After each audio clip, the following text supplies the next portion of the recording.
ये वो ही सरजमीन है, ये वो ही सरजमीन है, जो अपनी यान शान से कदम कदम हसीन है, कदम कदम हसीन है, ये वो ही सरजमीन है। ये धरती सोनी रांगली, यहाँ रब की मेहर बसे, यहाँ नीर बहे मस्तानड़े, यहाँ पावन पवन बहे। वाहेगुरु जी का खालसा, वाहेगुरु जी का खालसा, वाहेगुरु जी की फतेह।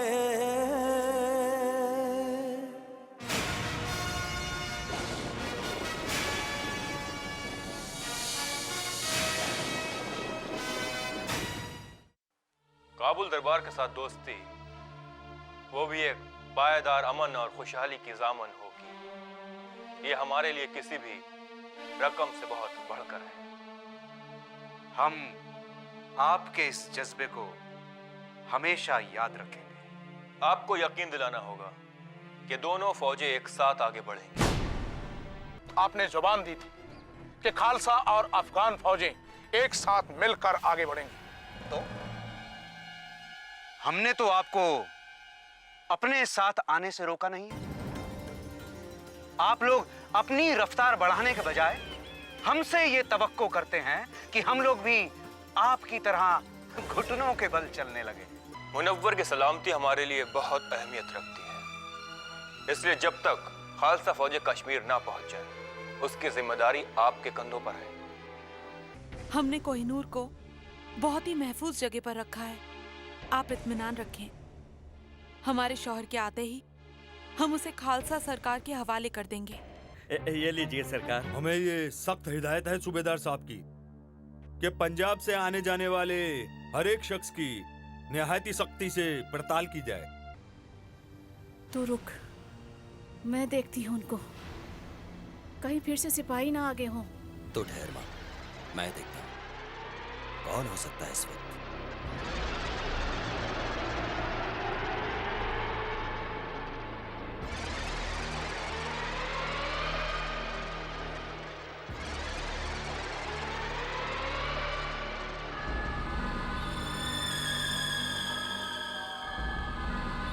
खोलो जल्दी। पंडित जी,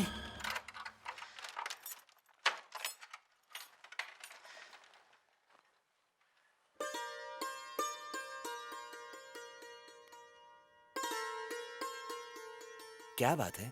आप इस तरह क्यों देख रहे हैं?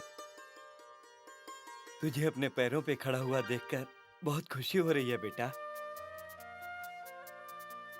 कुछ अंदाजा मुझे पहले से ही था। जो दिखता है तू वो नहीं है, लेकिन अब सब जानता हूँ। लेकिन तुझे इस तरह दरवाजा नहीं खोलना चाहिए बेटा, खतरा है।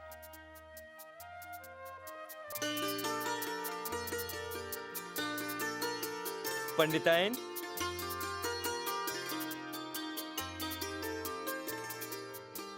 और पंडिताइन कैसी हो? और ये तुम्हारा बेटा, जानती है तू जिसको रोज बेटा बेटा कहती है, ये कौन है? ये बहुत बड़ा आदमी है। अच्छा, वो कैसे? मुझे तो कुछ। इसकी जान बचाने के लिए खुद महाराजा रंजीत सिंह ने हमारा शुक्रिया अदा किया है। मुझे बड़ी इज्जत दी, मेरा सीना फख्र से चौड़ा हो गया। और ये देखो, इनाम में सिक्के दिए हैं, सिक्के। बाजार में इनकी क्या कीमत है मुझे नहीं मालूम, लेकिन एक एक सिक्का मेरे लिए अनमोल है। ये सब जानकर तुम्हें हैरानी नहीं हुई? मुझे मेरे बेटे ने पहले ही सब बता दिया। अच्छा, तो माँ बेटे के अंदर छुपा छुपी का खेल चल रहा है, मुझसे छुपा रहे हो? अच्छा। ऐसा नहीं है। मैं कौन हूं इसे छुपाना मैं अपनी मजबूरी समझता था, लेकिन उस दिन सब कुछ इतना अचानक हुआ।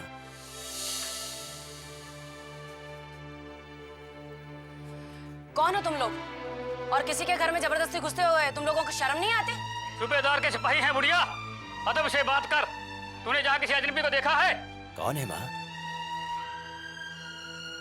जी आप लोग? जाओ जाकर तलाशी करो। दुश्मन कश्मीर पर हमला करने वाला है। रंजीत सिंह का एक खबरी वेश बदल कर घुस आया है जहाँ। अतः मोहम्मद के सिपाही यहाँ तक आ गए? ये अच्छा नहीं हुआ बेटा। अब तुम्हारा यहाँ रहना खतरे से खाली नहीं है। नहीं नहीं, ये मुझे छोड़कर कहीं नहीं जाएगा, ये यहीं रहेगा मेरे पास। बेकार की जिद मत करो। सिंह साहब के जब तक आदमी नहीं आ जाते, इसकी जिम्मेदारी हमारे ऊपर है और हम एक खतरा मोल नहीं ले सकते। क्या सिंह साहिब आदमी भेज रहे हैं मेरे लिए? हाँ हाँ, उन्होंने ऐसा ही कहा था, लेकिन तब तक तो। अब तुझे क्या हो गया? जब तक नहीं था, इसके होने का दर्द नहीं था मुझे, और न ही कभी उससे शिकायत की, क्योंकि उसने मेरी गोद सूनी रखी। लेकिन अब धन्यवाद दे उसको, संतान होने का सुख दिया है उसने। थोड़े दिन ही सही, तू समझती नहीं, इसकी जान को खतरा है। आज सारा दिन खालसा फौजें कहीं दूर तक भी नजर नहीं आई। इसका मतलब यह है कि हमें यहीं काम करना होगा जब तक वो यहाँ नहीं पहुँचते। तुम लोग सचमुच अहमक हो। हम लोग इतनी तेजी से इसलिए आगे बढ़ रहे हैं क्योंकि हम नहीं चाहते कि खालसा फौजें हमारे बराबर पहुंचे। हमें उनसे कम 2 दिन का फासला बनाकर रखना होगा। अगर हमें उनकी जरूरत ही नहीं थी तो ये सारे दिखावे का क्या तुक? अभी अफगानों के इतने बुरे दिन नहीं आए हैं कि मदद के लिए इन खालसों के हाथों की तरफ देखना पड़े। तो फिर उन्हें इतनी बड़ी रकम देने की जरूरत क्या थी? तुम इन बातों के लिए अपने जहन पर बोझ मत डालो, उसके लिए मैं हूं ना। ये सब बातें मुझ पर छोड़ दो। उधर दीवान मोहकम चंद भी ये सोच सोचकर परेशान हो रहा होगा कि हम उसे साथ में लेकर क्यों नहीं चल रहे हैं। ये राज वो कभी नहीं जान पाएगा। उसे तो ये भी पता नहीं चलेगा कि हम उसके दोस्त हैं या दुश्मन।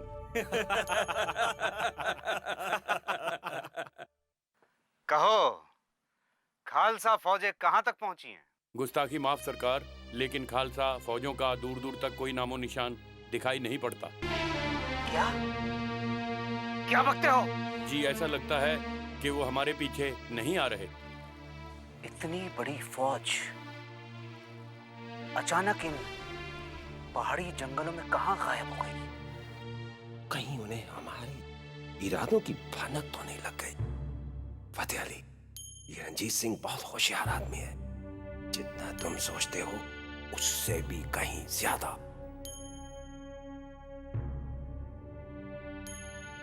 जरूर इसमें उन लोगों की कोई चाल है। जरूर उन्होंने अपना रास्ता बदल लिया है। फौजों को जल्द से जल्द कूच करने का हुक्म दो। हमें हर हाल में उनसे पहले कश्मीर पहुंचना है। बोले सोनेहाल। मैंने तो सुना है गुलाम रसूल साहब कि फतेह अली के साथ खालसा फौज भी हमारी तरफ बढ़ी आ रही है, और हमारी जो कुमुक आने वाली थी वो तो अभी तक नहीं पहुंची। अरे इन अफवाहों का भी कोई सर पैर तो होता नहीं, कोई भी उड़ा देता है कहीं से भी। मैंने सूबेदार साहब को बता दिया है कि सिख फौज का कहीं कोई अता पता नहीं, वो बेफिक्र रहें। जो होगा हम ही अब निपटा लेंगे। इसका मतलब है कुमुक नहीं आने वाली? अरे बेफिक्र रहो, क्या खालसा फौज इतनी ऊंचाई पर इतनी ठंड में खुदकशी करने आएगी? रणजीत सिंह इतना बेवकूफ नहीं है।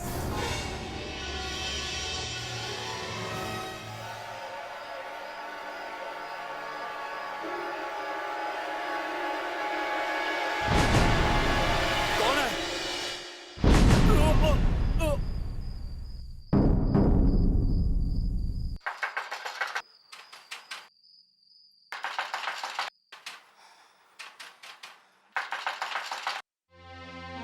तुम चुप जाओ बेटा, अफगान सिपाही होंगे। इतनी रात गए, कौन आएगा यहाँ?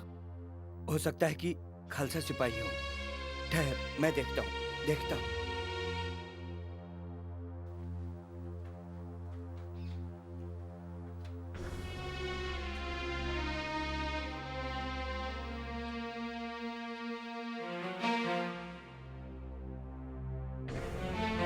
तुम हट जाओ माँ। ना बेटा। दरवाजा खोल दो।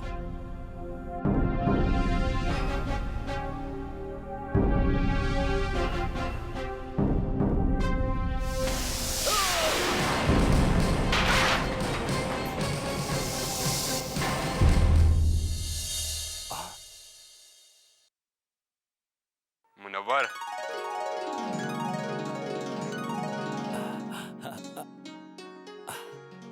आप? समझाने का वक्त नहीं है। जल्दी से जल्दी हमें यहाँ से निकलना होगा। दुश्मन के सिपाही किसी वक्त भी यहाँ पर पहुंच सकते हैं। घबराओ मत माँ, ये हमारे सरदार हरि सिंह नलवा जी हैं। हमें यहाँ से लेने आए।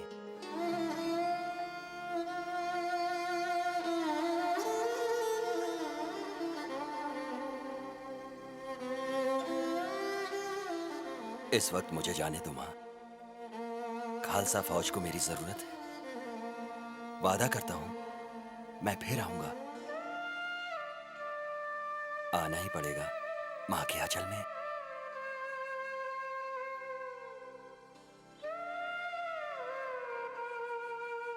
मैं तुझे रोकूंगी नहीं। ममता अंधी भले ही हो, लेकिन बेटा स्वार्थी नहीं होती।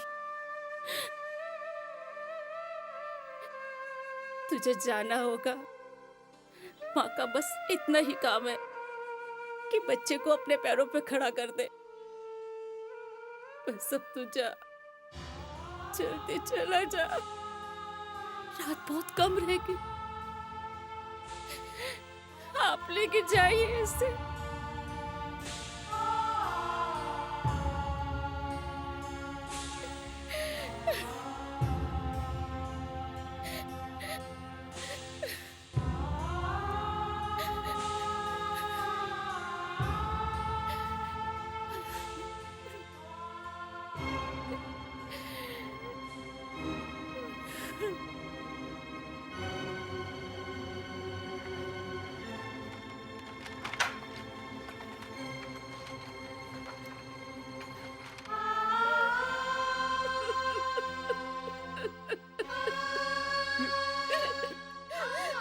बेटा तो युद्ध पे गया है। पगली, प्रार्थना कर भोलेनाथ से कामयाब होकर लौटे।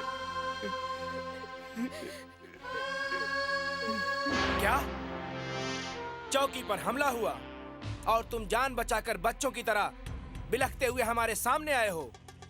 क्या सोचकर हमने तुम्हें उस चौकी का जिम्मा दिया था? क्यों? बताओ, कितने आदमी थे? जुबान क्यों तालू से चिपकी है तुम्हारी? एक खालसा था सरकार। एक खालसा? और तुम सब पर भारी पड़ गया? हमला इतना अचानक हुआ सरकार कि संभलने का मौका ही नहीं मिल पाया। वैसे मैंने आते वक्त रास्ते की सभी चौकियों को इत्तला कर दी है। आप बेफिक्र रहें, सुबह होने से पहले ही वो पकड़ लिया जाएगा। मुझे तो अपनी अक्ल पर तरस आता है गुलाम रसूल कि मैंने तुम जैसे कम अक्ल वाले आदमी को अपना सिपहसालार बनाया। वो कोई डाकू या रहजन नहीं था जिसने सिर्फ लूट के वास्ते तुम पर हमला किया। इसमें भी उसकी कोई चाल रही होगी। जाओ, अभी कुमुक लेकर जाओ, सारे इलाके को घेर लो, बस्ती बस्ती छान मारो, बचाओ।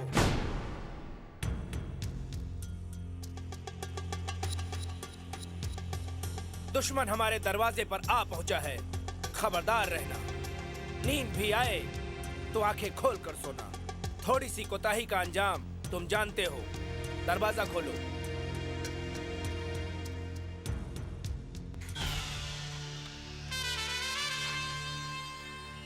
कमबख्त बहुत सख्त जान है। सो तो ऐसे रहा है जैसे गोया किसी फर्श पर नहीं, किसी मखमली बिस्तर पर सो रहा हो। उठो।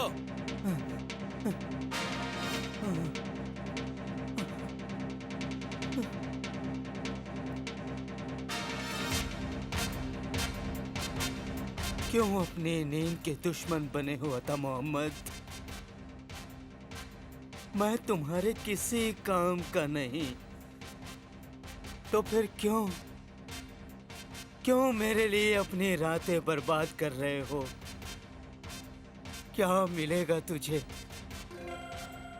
मुझे इस तरह सता कर? यही तो मैं भी जानना चाहता हूँ कि आखिर तुझ में है क्या? क्या है तेरे पास जो हर कोई अपनी फौजें लेकर चला आ रहा है कश्मीर पर? हड्डियों की मुट्ठी और उस पर ये गोश्त का लोथड़ा। पता नहीं कहाँ जान अटकी हुई है इसमें। गोश्त का ये लोथड़ा? सच बता, नहीं तो नुचवा नुचवा कर इस लोथड़े को तेरे जिस्म से अलग कर दूंगा। आखिर फतेह अली खान को तुझ में दिलचस्पी क्या है? समझने की कोशिश करो अता मोहम्मद। वो सिर्फ मेरी ताकत हथियाना चाहते हैं। कश्मीर तो वही का वही है और मेरी बगावत भी कोई नई नहीं है, लेकिन यहाँ कोई नया है तो वो है तू। तेरी वजह से ही ये सारे झमेले खड़े हुए हैं। तो फिर क्यों इस मुसीबत को अपने गले में बांध कर बैठा है? मुझे तो मरना है।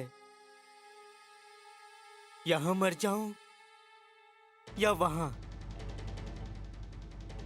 तू चाहे तो इस बेकार के खून खराबे को रोक सकता है, इस जंग को रुकवा सकता है। अगर तू सोचता है कि तेरी चिकनी चुपड़ी बातों में आकर मैं तुम्हें तुम्हारे दोस्त फतेह अली खान के हवाले कर दूंगा, तो ये खाम ख्याली अपने जहन से निकाल दे। लेकिन मामला तो बड़ा दिलचस्प सा हो गया है। एक होड़ सी लग गई है लोगों में। पहले तो सिर्फ फतेह अली खान ही पीछे पड़ा था तेरे, अब तो रंजीत सिंह के सिपाही भी सबसे पहले पहुंच गए हैं। रंजीत सिंह के सिपाही? क्यों, खुशी नहीं हुई? हैरानी हुई क्या? अता मोहम्मद, अब जिंदगी ने इतना कुछ दिखा दिया है, ना तो किसी बात पर खुशी होती है ना हैरानी। हाँ, इतना जरूर कहूंगा कि फतेह अली खान से मेरी उतनी ही दुश्मनी है जितनी भाई महमूद से। वो दोनों तुम्हारे दुश्मन हैं। हाँ, खालसों से मेरी कोई अदावत नहीं है, लेकिन मेरी खातिर वो इतनी दूर यहां तक आएंगे, ऐसा मैंने सोचा भी नहीं था। वो तो आ चुके हैं, लेकिन कुछ भी हो, कश्मीर से तुम्हें जिंदा वापस कोई नहीं ले जा सकता। जैसे अल्लाह की मर्जी।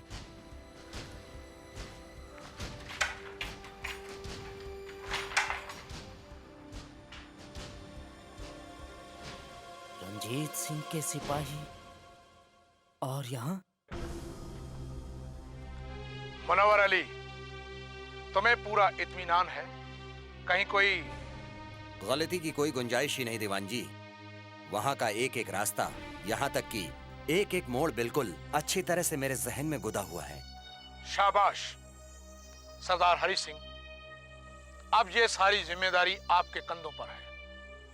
जैसे ही दोनों फौजों एक दूसरे के आमने सामने आती हैं, आप अफगानों से नजर बचाकर मुनव्वर को साथ लेकर बिना एक पल गवाए उस मुकाम पर पहुंचेंगे। और इससे पहले कि फतेह अली खां को जरा सी भी भनक लगे कि हम शाह शुजा को छुड़ाने की फिराक में हैं, तुम उसे वहां से निकाल कर किसी महफूज जगह पर पहुंचा दोगे। दीवान जी, वजीर फतेह अली साहब अंदर आने की जिद कर रहे हैं। मुनव्वर, तुम जाओ। वो हमारे मेहमान हैं, उन्हें पूरे आदर सत्कार के साथ लेकर आओ।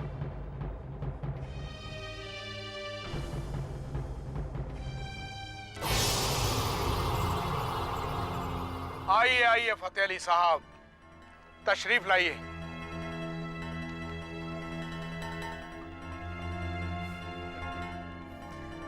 हमने रास्ते में रुककर आप लोगों का कितनी देर तक इंतजार किया, लेकिन आप लोग न जाने कहां चले गए। इंतजार तो हम कर रहे हैं आपका पिछले 2 दिन से। हुआ यूं जनाब कि आप कुछ ऐसी रफ्तार से आगे निकले कि पीछे वालों को भूल ही गए कि कोई और भी है हमारे साथ जो आ रहा है पीछे पीछे। और जब आप इतनी दूर निकल गए कि आपके निशान मिलने भी मुश्किल हो गए, तो आपकी दुआ से हम तो ऐसे रास्ता भटके कि सीधा यहीं आकर निकले, और आप जहां भी नहीं थे। हमें तो आपकी फिक्र होने लगी। जाने दीजिए दीवान साहब, जो हुआ सो हो चुका। अब आगे क्या तजवीज है? हम तो आपकी राह देख रहे थे।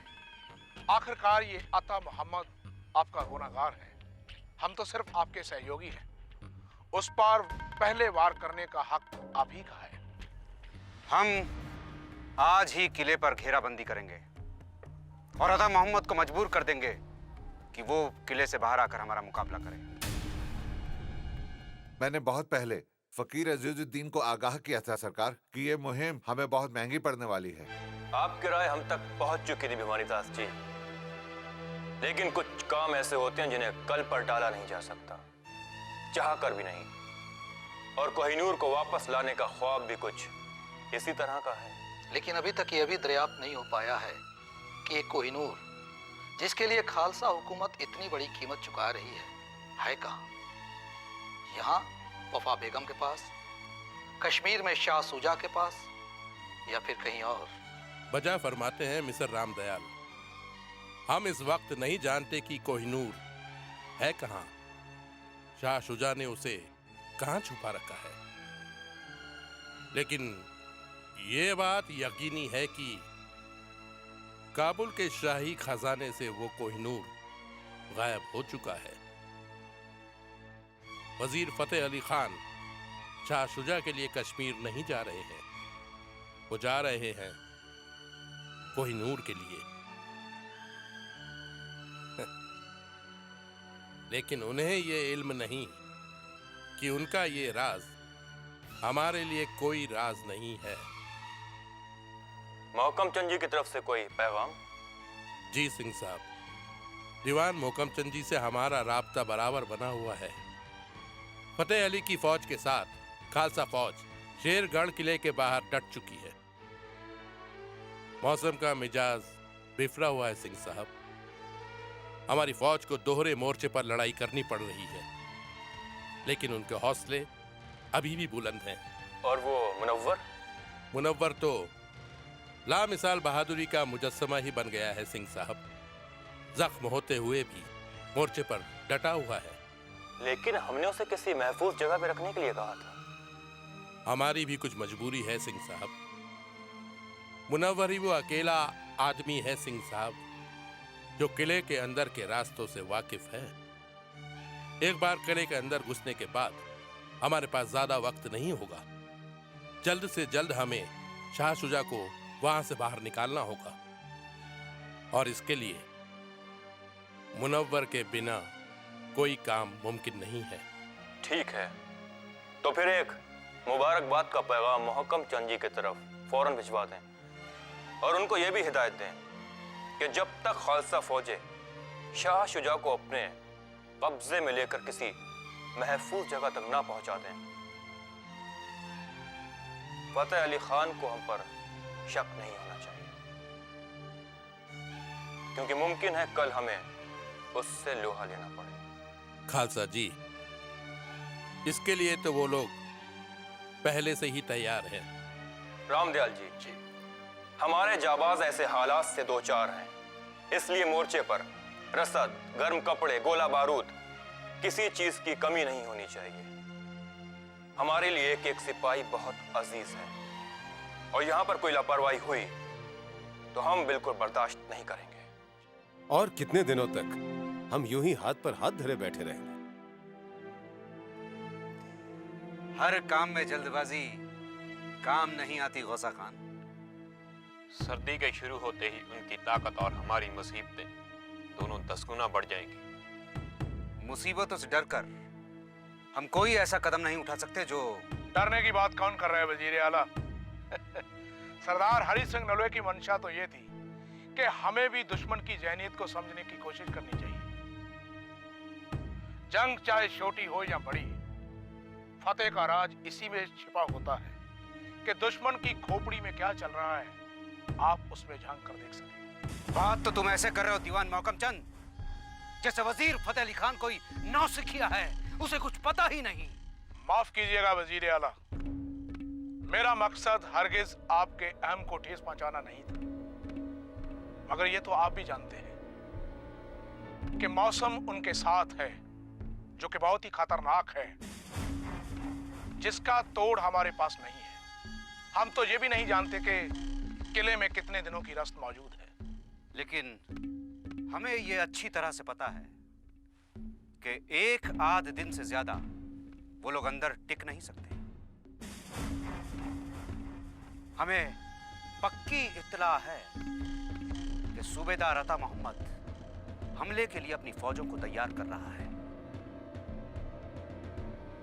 कि ये हमला कल भी हो सकता है, सुबह के वक्त। आप बेफिक्र रहे, हम उन्हें हर पल हर वक्त तैयार पर तैयार मिलेंगे।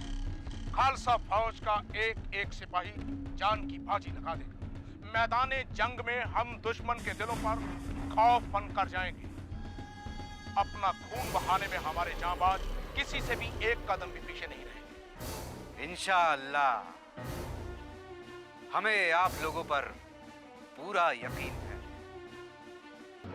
बस आज की रात हमें पूरी तरह मुस्तैद रहना है। बेचारे खालसे ख्वाब में भी नहीं जान सकते कि असली जंग तो कुछ और ही है। मुझे ना कश्मीर चाहिए ना शुजा, असली मुद्दा तो कोहिनूर का है।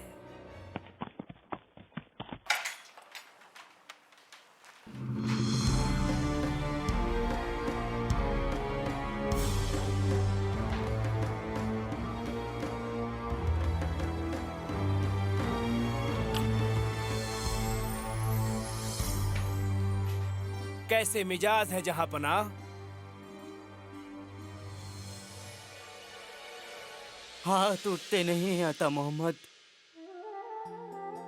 वरना ये दुआ जरूर मांगता कि खुदा तुम्हें भी ये दिन जरूर दिखाए। फिर तुझे ये बात पूछने की जरूरत नहीं पड़ेगी कि कसाई की छुरी के नीचे कटने वाले बकरे के क्या मिजाज होते हैं। आप तो अभी तक खफा हैं हमसे।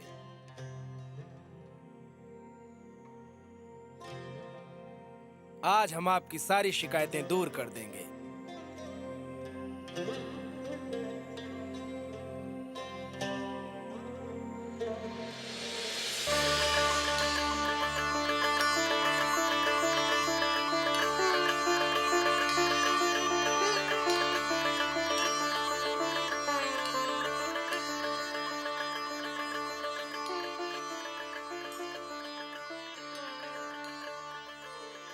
यकीन नहीं होता ना?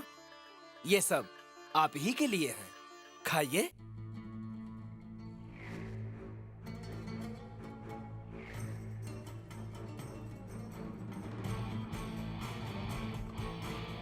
कैसा लग रहा है? आदमी की यही सबसे बड़ी कमजोरी है कि हाथ में आने के बाद भी उसे अपने मुकद्दर पर यकीन नहीं होता। ये जानना नहीं चाहोगे कि अचानक इतनी मेहरबानी क्यों? कोई तो वजह है। अरे खाओ खाओ खाओ। ऐसी भी कोई खास वजह नहीं है। तुम्हारे चाहने वाले लाओ लश्कर लेकर यहां तक पहुंच चुके हैं और वो राज अभी तक राज ही है। कैसा राज? बनो मत। फतेह अली खान और रंजीत सिंह की फौजें हमारे किले को घेरा डाले खड़ी हैं। फैसले की घड़ी आ चुकी है। आर और पार की लड़ाई होगी। दुआ करो हमारे लिए। अगर हम हारे तो ये लजीज खाना और ये आज की रात तुम्हारे लिए आखिरी रात होगी। तुम्हारी वजह से ये मुसीबतों का पहाड़ हम पर टूटा है। खाओ, एक एक लुकमा लज्जत से खाओ।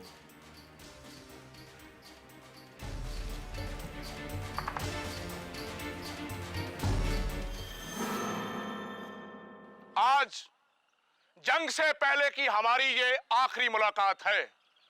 आज की ये जंग हर हाल में निर्णायक होगी और मुझे यकीन है कि हमारी तोपें दुश्मनों के परखचे उड़ा देंगी। बाखुदा आपके यकीन को शर्मिंदा नहीं होने दूंगा दीवान साहब। आज मैदाने जंग में हम बहादुरी की वो मिसाल कायम करेंगे जो सदियों तक याद रखी जाएगी। लेकिन इसके साथ साथ हमें एक एक कदम संभल कर बहुत ही जाब्ते से आगे बढ़ना होगा। हमें इस बात का ख्याल भी रखना होगा कि जहां तक हो हमारा जानी नुकसान कम से कम हो। हमारे एक एक सिपाही की जिंदगी हमारे लिए बेशकीमती है। हमें यह भी नहीं भूलना चाहिए कि फतेह अली की नीयत साफ नहीं है। आंख मूंद कर उस पर भरोसा करना खुद को अंधेरे में रखने के बराबर है। ये भी हो सकता है कि जो अफगान फौजें आज हमारे साथ मिलकर लड़ रही हैं, कल मैदान जंग में हमें उन्हीं के साथ लोहा लेना पड़ जाए। सरदार हरि सिंह जी, आप मनव्वर को अपने साथ रखें और जैसे ही मौका मिले सबसे पहले शाह सुजा को अता मोहम्मद की कैद से निकालना होगा। यह भी हो सकता है कि अपने आप को हारता हुआ देखकर वो शुजा को खत्म करने की कोशिश करे। बोले सोनिहाल सत श्री अकाल।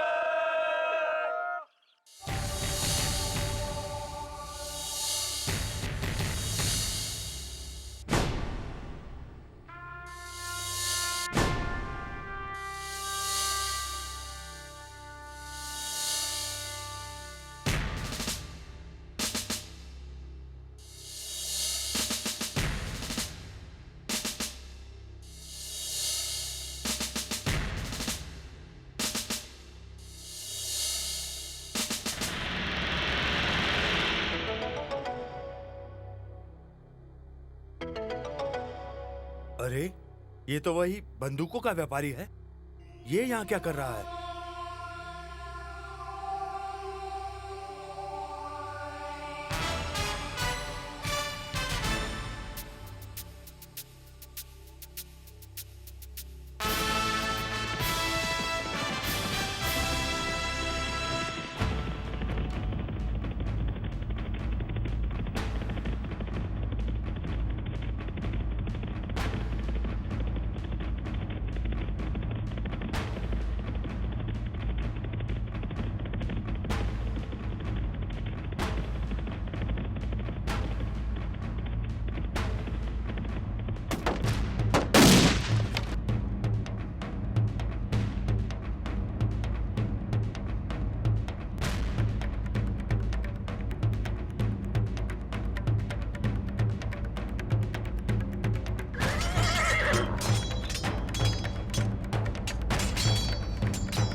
मुझे मत मारो, मुझे मत मारो। मैंने तुम्हारा क्या बिगाड़ा है? मुझे मत मारो। मैं तुमको मालामाल कर दूंगा, मालामाल, मालामाल।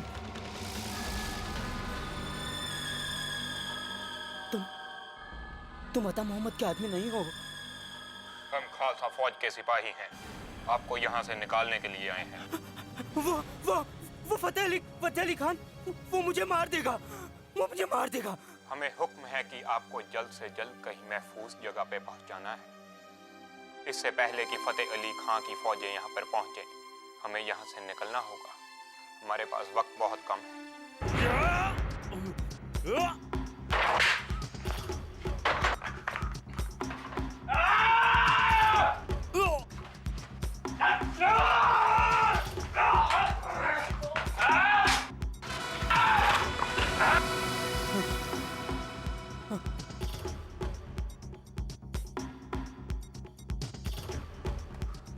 चलिए।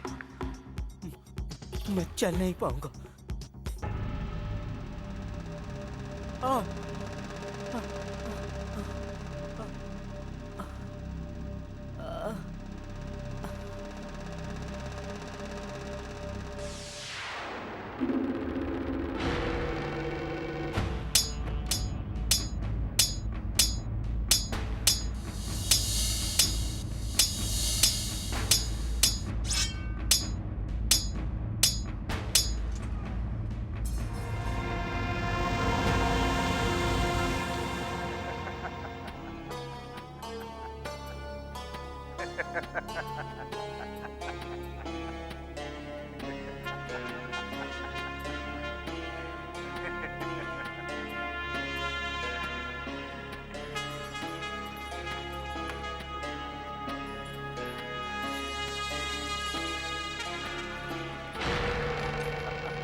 आओ सूबेदार अता मोहम्मद, आओ।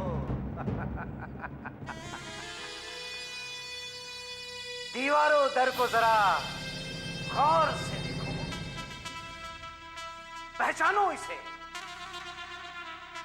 ये वही जगह है जहां कल तक तुम्हारा हुक्म चलता था।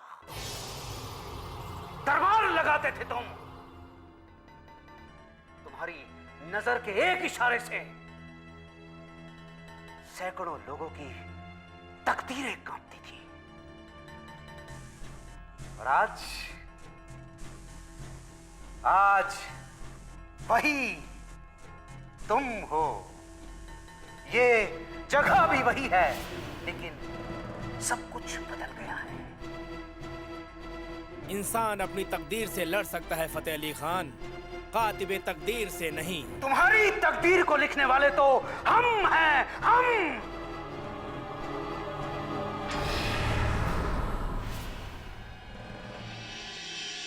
हमने तुम्हें इस जगह का, कश्मीर का सूबेदार बनाया, लेकिन तुमने और तुम्हारे उस नामुराद भाई जहानात खान ने हमारे ही पैरों के नीचे से जमीन खींचने की कोशिश की, हमारी पीठ पर छुरा घोंपा। क्या सोचते थे, क्या समझते थे कि काबुल हुकूमत अब इतनी कमजोर हो गई है कि तुम खैरात की रकम और तमाम दौलत को हजम कर जाओ और हम तुम्हारा कुछ भी नहीं बिगाड़ेंगे? हाँ?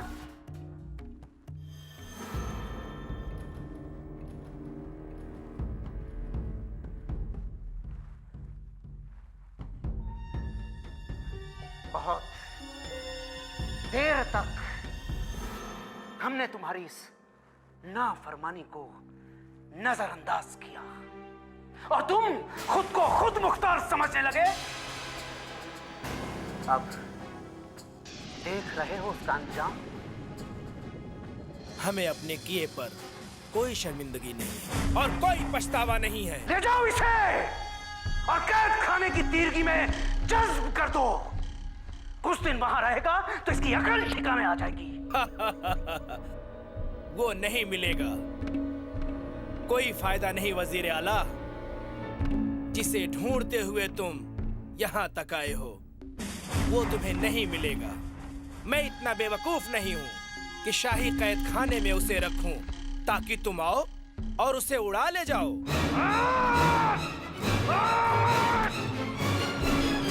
क्या समझते हो इतने सस्ते में छोड़ देंगे हम तुम्हें? और शुजा कहाँ है? वरना तेरे रगों में बहती एक एक बूंद तेरी नजरों के सामने कतरा कतरा होकर गिरेगी। तू सिर्फ तड़पता रहेगा और हम जुबान नहीं करेंगे। कुछ फायदा नहीं फतेह अली खान। मेरा जिस्म तो क्या, कश्मीर की एक एक पहाड़ी को खाक बनाकर हवा में उड़ा दो तो भी वो तुम्हें नहीं मिलेगा, क्योंकि वो जा चुका है।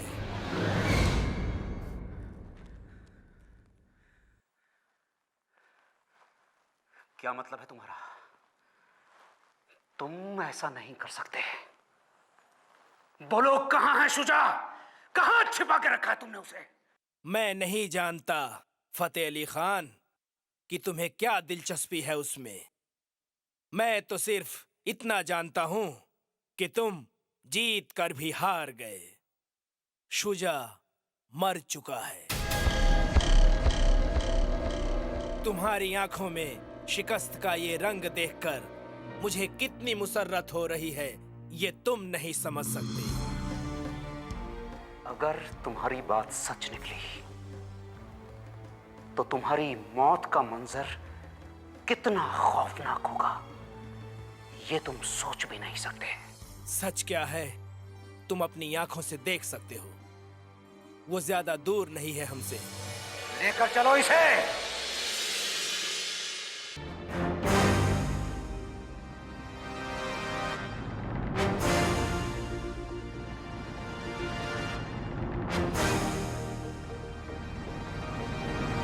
ये वो ही सरजमीन है, ये वो ही सरजमीन है, ये वो ही सरजमीन है, ये वो ही सरजमीन है। जो अपनी यान शान से कदम कदम हसीन है,